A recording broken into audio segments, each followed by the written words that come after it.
26 décembre 2025, mesdames et messieurs, bonjour. C'est la première partie du point de l'actualité en Afrique et dans le monde. Merci de rester nous suivre pour le développement.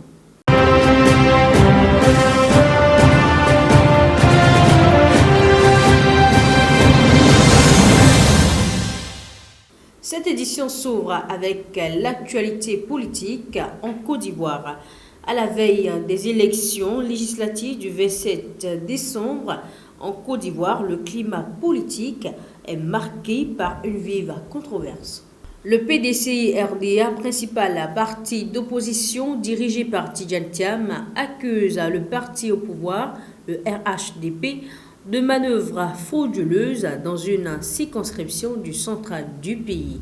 Selon l'opposition, des proches du RHDP procéderaient à une collecte illégale de données personnelles d'électeurs et promettraient agents et motos afin d'influencer le vote.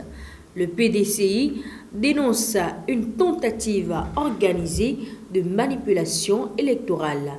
Le RHDP n'a pas encore réagi à ces accusations.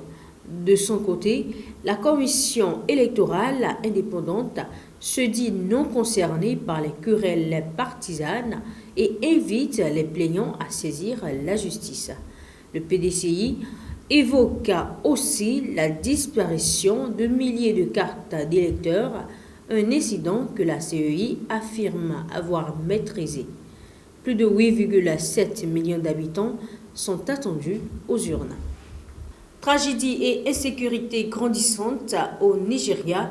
Une explosion meurtrière a frappé une mosquée de Maiduguri, capitale de l'État de Borno, dans le nord-est du Nigeria, le 24 décembre 2025, faisant au moins 5 morts et 35 blessés.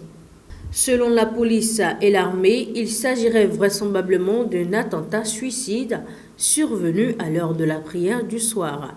Des témoignages recueillis sur place et la découverte de restes assimilés à une ceinture explosive confortent cette hypothèse.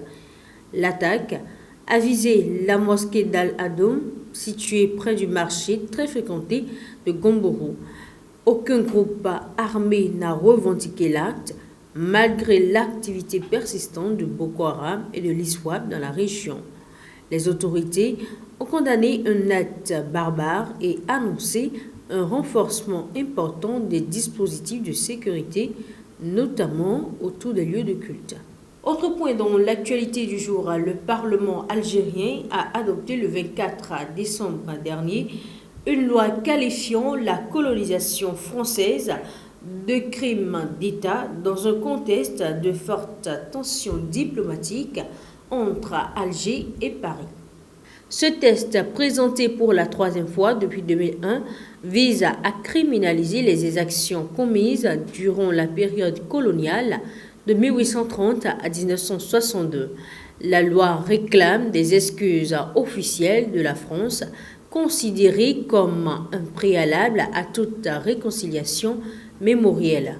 Le document détaille les violences attribuées à la colonisation, notamment les tortures, pillages et exécutions, et prévoit une indemnisation pour les dommages matériels et moraux subis. Il exige également la restitution des archives, la transmission des cartes des sites minés et nucléaires, ainsi que la décontamination des zones concernées. Des sanctions pénales sont prévues contre toute glorification de la période coloniale en Algérie. La France a réagi en qualifiant cette initiative d'hostile à la reprise du dialogue bilatéral, tout en réaffirmant sa volonté de poursuivre un travail mémoriel via une commission d'historiens. Cette loi illustre les difficultés persistantes d'Emmanuel Macron à apaiser la relation franco-algérienne malgré plusieurs gestes symboliques depuis 2017. Ce journal se poursuit avec les nouvelles du Pentagone. Le sud de la Californie a été placé en état d'urgence en raison de violentes intempéries qui touchent la région en plein jour de Noël.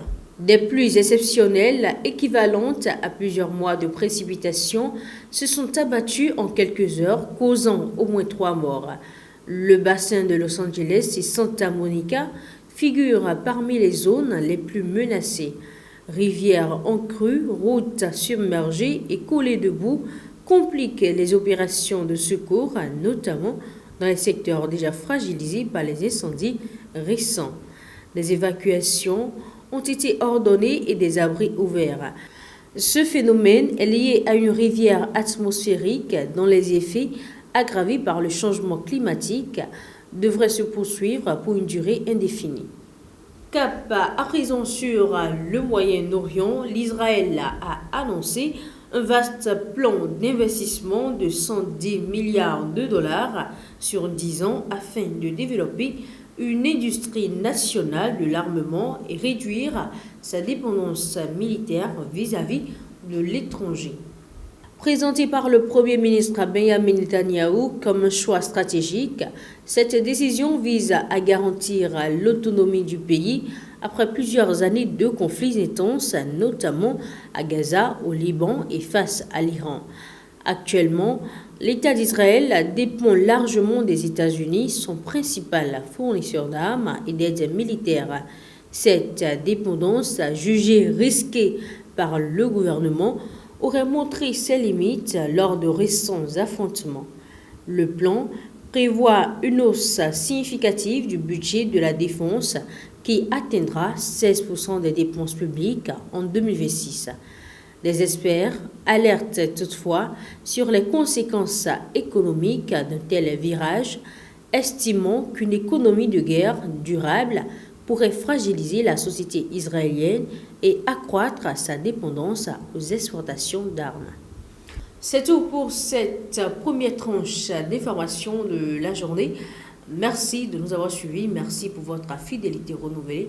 Portez-vous bien.